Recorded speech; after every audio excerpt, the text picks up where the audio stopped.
Salam baik dan bahagia selalu buat sahabat channel kisah dan cerita histori. Semoga menghibur. Yuk kita mulai historinya. Di awal waktu, sebelum cahaya membanjiri jagat raya, tidak ada yang lebih dari keheningan yang gelap. Alam semesta, dalam bentuknya yang paling primordial, masih berupa kekosongan kosong yang tidak terdefinisikan, ruang yang tak bernama dan tak berbentuk. Ini adalah alam semesta yang jauh dari segala konsep yang kita kenal, tidak ada planet, bintang, atau bahkan materi yang dapat kita sentuh. Yang ada hanyalah energi yang begitu murni, begitu kuat, namun tidak terstruktur. Sebagai sebuah dunia kosong yang penuh potensi, tidak ada yang tahu persis bagaimana segalanya dimulai. Teori besar yang kita kenal sebagai Big Bang menawarkan gambaran bahwa alam semesta tercipta dari ledakan energi luar biasa, suatu momen yang sangat singkat, yang terjadi sekitar 13,8 miliar tahun yang lalu, di mana seluruh alam semesta yang kita kenal, dengan segala galaksi dan bintang, berasal dari satu titik tunggal yang sangat padat dan panas. Namun, meskipun kita mulai memahami momen ini, banyak pertanyaan yang masih menggantung di udara. Apa yang ada sebelum Big Bang? Apakah ada sesuatu yang melatar belakangi ledakan energi yang begitu besar? Dan apakah mungkin ada bentuk kehidupan yang muncul dari kekosongan dan kegelapan tersebut? Bumi, seperti halnya seluruh jagat raya, bermula dari momen itu, sebuah titik yang pada awalnya begitu kecil, begitu tidak terstruktur, namun menyimpan potensi yang tak terbatas. Pada awalnya, materi yang membentuk alam semesta ini hanya terdiri dari partikel-partikel dasar, proton, neutron, dan elektron, berputar di dalam ruang yang kosong. Namun, bahkan di dalam kekosongan yang tampaknya tak berarti ini, terdapat kekuatan-kekuatan yang bekerja, kekuatan yang akan memandu perkembangan segalanya menuju ke arah yang kita kenal sebagai kehidupan. Energi ini, meskipun tersebar begitu luas, memiliki kemampuan luar biasa untuk berevolusi. Beberapa dari partikel-partikel ini saling bertubrukan dan bergabung, menciptakan materi yang lebih kompleks. Ini adalah proses yang berlangsung secara perlahan namun pasti. Partikel dasar ini, dalam suatu momen yang sangat tipis namun penuh makna, mulai membentuk atom-atom pertama, yang terdiri dari hidrogen, helium, dan sejumlah kecil elemen-elemen lain yang lebih berat. Melalui proses ini, unsur-unsur dasar dunia mulai muncul. Namun, energi itu tidak hanya berfungsi untuk menciptakan materi. Ia juga membentuk ruang waktu itu sendiri, memberi struktur pada alam semesta. Dalam kegelapan yang luas ini, gravitasi mulai berperan, menarik materi ke dalam gumpalan besar yang mulai memadat, membentuk galaksi pertama yang belum kita kenali, yang terdiri dari bintang-bintang muda dan gas yang bergulung. Sebuah galaksi pertama terbentuk, dan dengan ini, energi yang tidak terstruktur mulai bertransformasi menjadi bentuk yang lebih kompleks. Bintang-bintang pertama yang tercipta adalah pusat dari sistem-sistem yang akan berkembang menjadi banyak bintang lain, dengan planet-planet yang mengelilinginya. Namun meskipun galaksi ini mulai tercipta, alam semesta tetap berada dalam keadaan primitif, di mana segala sesuatunya tidak pasti, dan belum ada struktur yang bisa kita sebut sebagai kehidupan. Lama-kelamaan, sebagian besar bintang-bintang pertama ini akhirnya runtuh menjadi lubang hitam, objek yang sangat padat dengan gravitasi yang sangat kuat. Lubang hitam ini tidak hanya menarik materi, tetapi juga mengubah sifat ruang dan waktu di sekitarnya. Seiring waktu, kekuatan gravitasi ini menarik lebih banyak materi ke dalam pusaran energi yang semakin kuat. Namun, meskipun ada banyak peristiwa yang menakjubkan terjadi di alam semesta primitif ini, fokus kita tetap pada penciptaan sebuah dunia yang kita kenal sebagai bumi. Bumi, seperti halnya alam semesta, merupakan hasil dari sebuah proses evolusi yang luar biasa. Sekitar 4,5 miliar tahun yang lalu, sebuah proses luar biasa dimulai di galaksi Bima Sakti kita. Ketika bintang-bintang yang lebih tua mengakhiri hidupnya dalam letusan besar, mereka melepaskan unsur-unsur berat yang terkandung dalam inti mereka, unsur-unsur seperti karbon, oksigen, dan besi, ke ruang angkasa. Bahan-bahan ini kemudian beredar di sekitar galaksi, bergabung dengan material lain, membentuk sebuah nebula yang mengelilingi sebuah titik pusat yang akan menjadi matahari kita. Nebula ini, yang terdiri dari gas dan debu, mulai berputar, membentuk sebuah disk datar yang padat, tempat di mana materi mulai terkonsentrasi. Di tengah pusaran energi ini, pusat nebula mulai memanas, sementara bagian-bagian luar lebih dingin, namun memiliki potensi yang besar. Di sini, gravitasi bekerja dengan luar biasa kuat, menarik materi-materi kecil yang tersebar di ruang angkasa untuk saling bertabrakan, menggabungkan diri, dan membentuk benda-benda yang lebih besar. Salah satu benda tersebut adalah sebuah planet muda yang pada akhirnya kita kenal sebagai Bumi. Namun, meskipun Bumi terbentuk, permukaannya pada awalnya sangat berbeda dari apa yang kita lihat sekarang. Suhu yang sangat tinggi, hujan meteorit yang terus-menerus, serta letusan gunung berapi yang luar biasa menciptakan dunia yang liar dan tak ramah. Suasana yang penuh dengan gas-gas beracun, ledakan yang berulang, dan badai yang tiada henti. Namun, meskipun bumi masih muda dan penuh kekacauan, sebuah kondisi yang lebih tenang mulai berkembang. Dari pusaran energi yang sangat hebat ini, perlahan-lahan muncul kondisi yang memungkinkan terbentuknya elemen-elemen kehidupan. Proses kimiawi yang berlangsung di permukaan bumi, dengan kondisi ekstrim yang ada, menciptakan molekul-molekul pertama yang merupakan fondasi dari kehidupan, sebuah langkah pertama menuju evolusi kehidupan di bumi yang begitu tidak terduga dan penuh misteri. Dan dalam kekosongan ini, dalam pusaran energi yang tak terbendung, potensi kehidupan mulai terbentuk. Seiring berjalannya waktu, bumi muda mulai menyejuk. Suhu permukaannya turun seiring dengan berkurangnya aktivitas vulkanik dan dampak meteorit. Setelah miliaran tahun, permukaan bumi mulai membentuk kerak padat yang dapat bertahan lebih lama.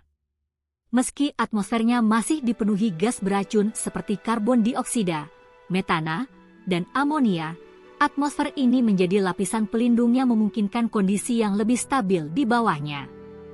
Disinilah perjalanan kehidupan akan dimulai, di dalam atmosfer yang penuh dengan energi dari radiasi matahari dan berbagai reaksi kimia yang sedang berlangsung. Namun, bagaimana kehidupan bisa muncul dari bahan-bahan yang tampaknya tidak mungkin? Itulah misteri terbesar yang mengiringi asal-usul kehidupan. Ada teori yang menyatakan bahwa kehidupan muncul melalui proses kimia yang disebut abiogenesis, proses di mana molekul-molekul sederhana berinteraksi dalam cara yang semakin kompleks, membentuk struktur yang mampu mempertahankan dirinya sendiri, mereplikasi, dan akhirnya berfungsi sebagai organisme hidup. Proses ini diperkirakan terjadi di dalam kolam primordial, suatu lingkungan yang kaya akan unsur-unsur yang diperlukan untuk pembentukan molekul organik. Kondisi awal bumi yang penuh energi ini menyediakan semua bahan baku yang diperlukan untuk terjadinya reaksi kimia yang kompleks. Air, yang mulai terkumpul dalam cekungan-cekungan yang terbentuk di permukaan bumi, menjadi medium yang memungkinkan unsur-unsur seperti karbon, hidrogen, nitrogen, dan oksigen untuk berinteraksi. Energi dari petir, radiasi ultraviolet dari matahari, dan aktivitas vulkanik memberikan energi yang cukup untuk mendorong reaksi kimia yang akhirnya menghasilkan senyawa organik pertama, molekul-molekul yang lebih kompleks, seperti asam amino, nukleotida, dan lipid, yang merupakan bahan dasar dari kehidupan. Salah satu teori yang terkenal mengenai proses ini adalah eksperimen Stanley Miller pada tahun 1953. Dalam eksperimennya, Miller berhasil mensimulasikan kondisi atmosfer purba bumi dan menghasilkan molekul organik, seperti asam amino, yang merupakan blok bangunan dasar kehidupan. Eksperimen ini memberi bukti bahwa dalam kondisi yang tepat, unsur-unsur dasar alam semesta dapat berinteraksi untuk membentuk molekul-molekul kompleks yang dapat menjadi cikal bakal kehidupan.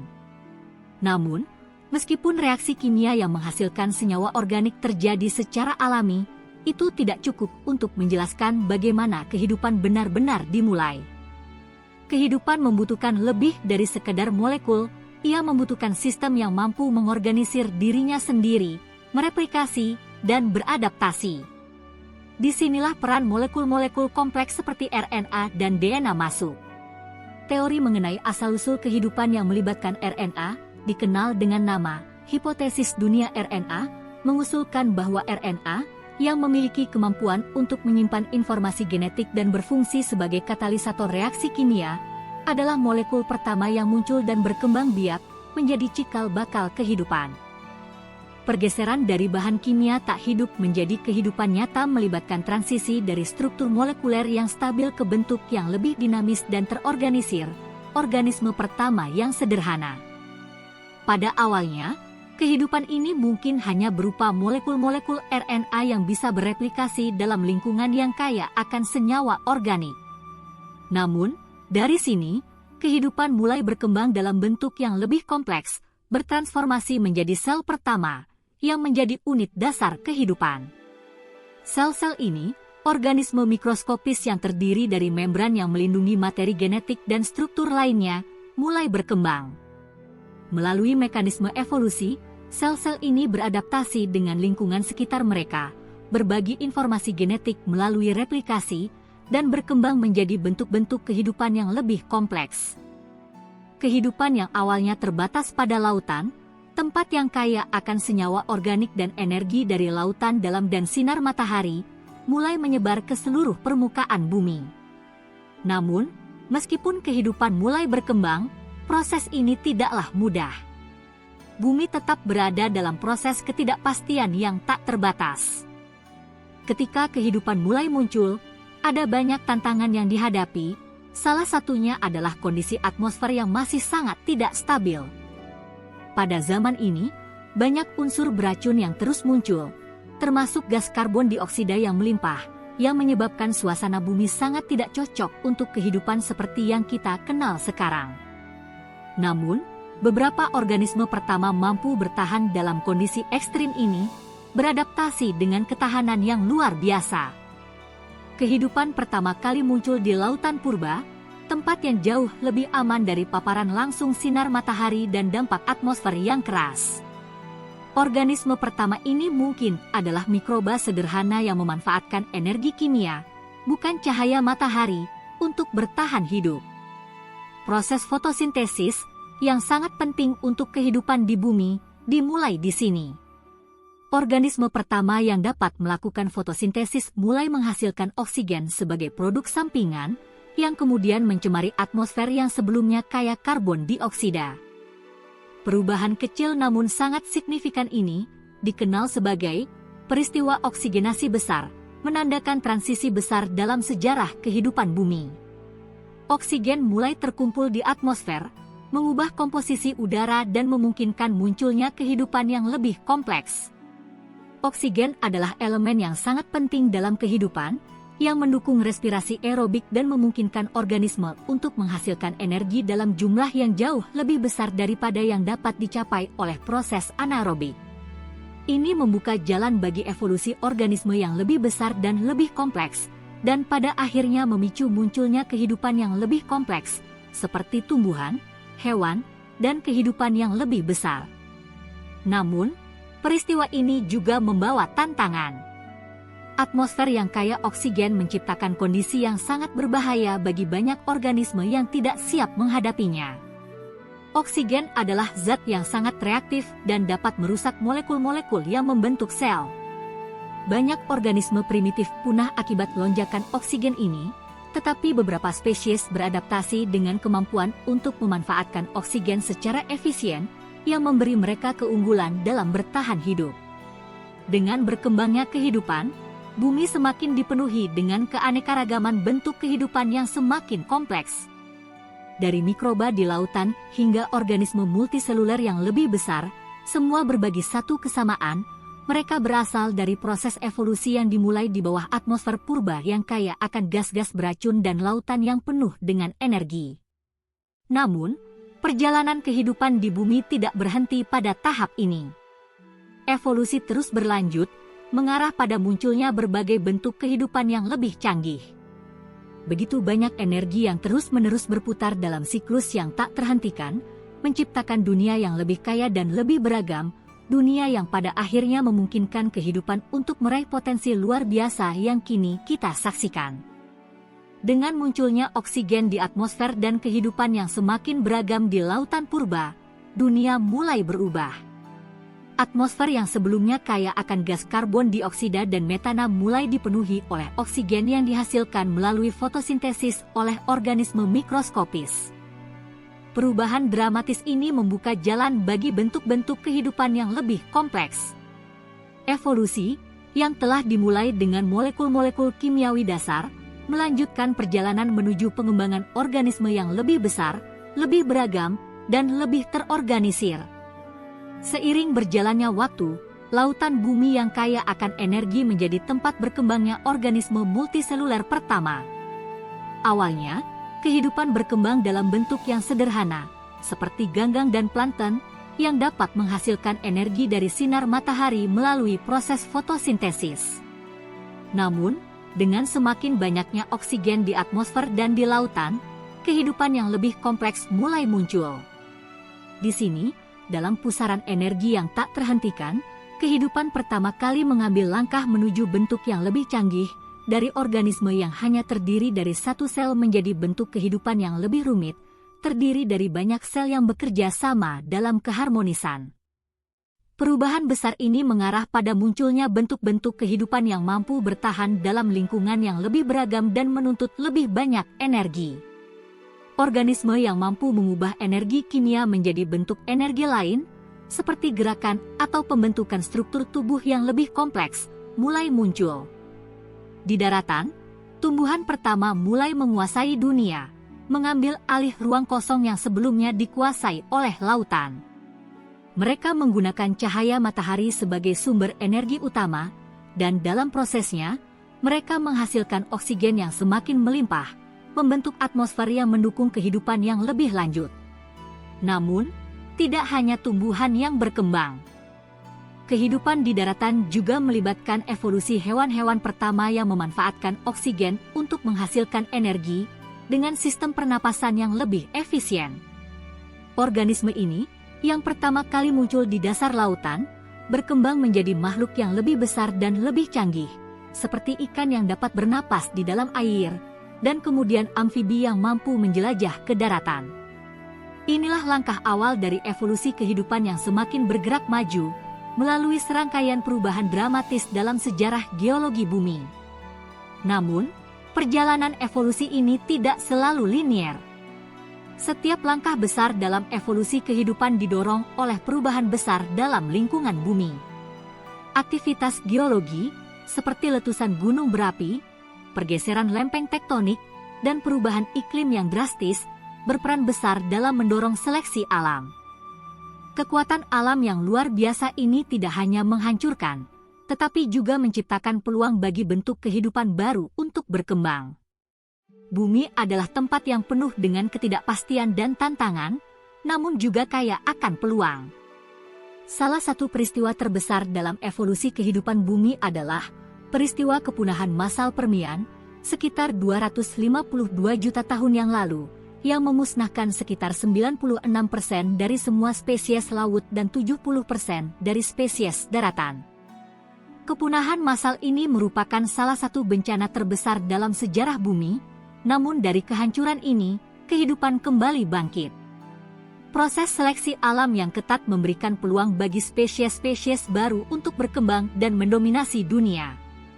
Hewan-hewan baru, seperti dinosaurus, muncul dan mendominasi bumi selama era Mesozoikum.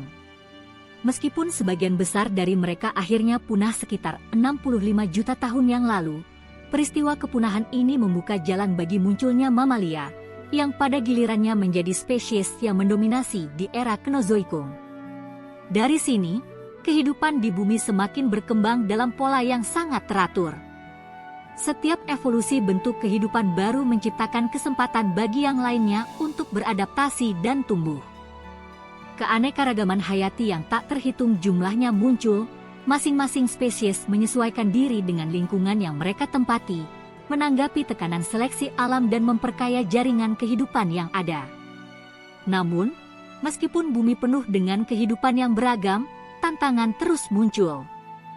Manusia, yang muncul hanya beberapa juta tahun yang lalu, menjadi makhluk yang sangat unik dalam sejarah bumi.